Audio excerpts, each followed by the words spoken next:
Over the years I've seen and witnessed various accidents, how it affects people.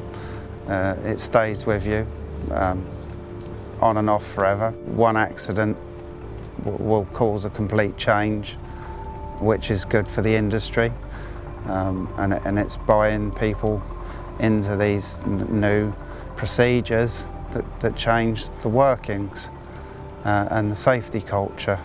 We learned a lot of lessons from the accident to Market Harborough. Things had to change. One of these actions that we took from it was the Plant and People Interface Group. We needed people to be involved. We invited the plant companies, we invited the construction managers, crane controllers, banksmen. We needed people to take part, we needed ideas, we needed it to change. Safety critical, have it. Techs have it. If I'm in the dozer, backwards and forwards, they're bending down, they know where you are, they're up and down. Communication is vital, and it's very important that we communicate on all levels. That is on the shop floor and at office level. We took a number of actions from the group. One was a new point of work risk assessment for plant. This would help us ensure that people were briefed and everything was in place before we started work. All right, boys, morning. We'll have our morning brief. Morning. Today we've got a train in on sidings 9, and we will be unloading and loading. Every morning before anyone starts work, we have our morning brief at 7 a.m, which tells everyone where they're going, what machines to look after, and all the paperwork, which I think creates a safer work environment. Here at Market Harborough, we also have a process of what we call POWER. What that means is a point of work risk assessment, which takes us into a work site safely. We have a task briefing, but then we carry it over into the point of work risk assessment so that everyone gets a more thorough brief as to exactly what they're doing in their precise location of work. Obviously the risk controls, other work groups, plant exclusions to be set up and maintained at all times. As you know, we've got My Zone in place. Everyone has to have it on their app. It warns you when another machine is coming in close to your proximity.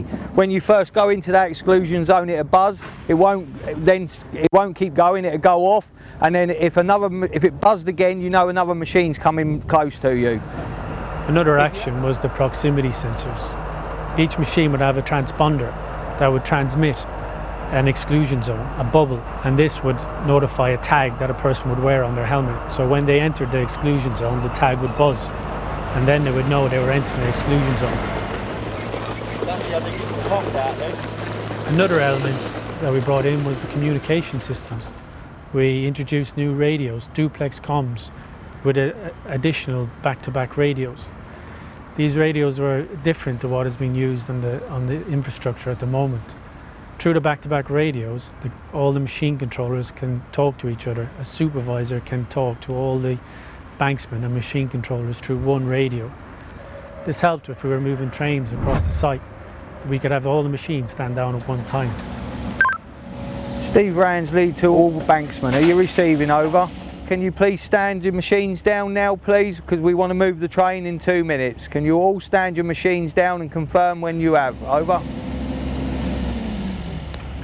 Mario Steve from Charlie with stopper number 6. Yeah, received that, operator. Just confirm 13 tonner, 9 tonner stop working. Over. Machine number 5 is stopped.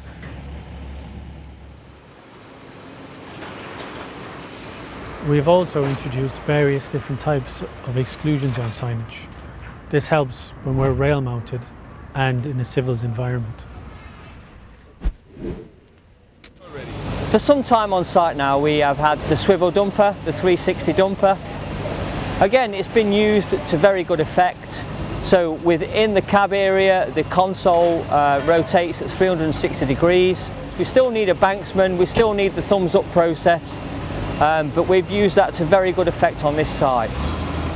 On the East Midlands project, we're phasing out the use of bog mats. We're going to use Universal Track Access System, UTAS for short. This system is safe, predictable and reliable.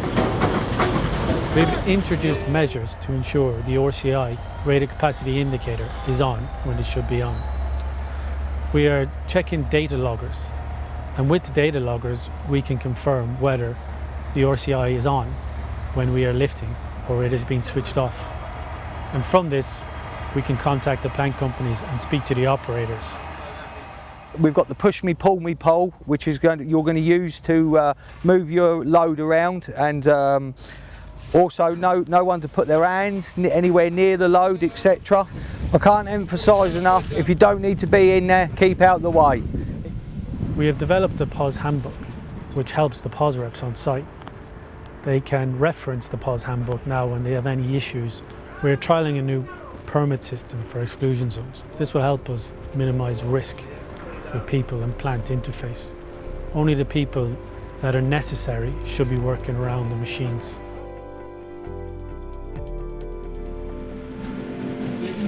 All clear to proceed.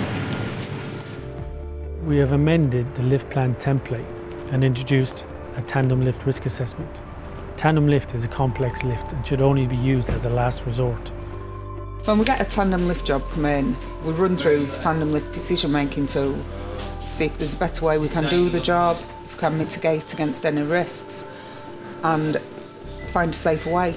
It's very important that we all start to buy into the idea that we must all talk to one another. Without this process, we're useless. Nobody likes change, and the safety's there for a reason. It saves lives. Safety on site is in everything we say and everything we do. The zero code process is something that is driven home to make sure that everyone on site not only works safe on site but gets home safe as well. All these additional measures mean one thing. We want people to stay safe.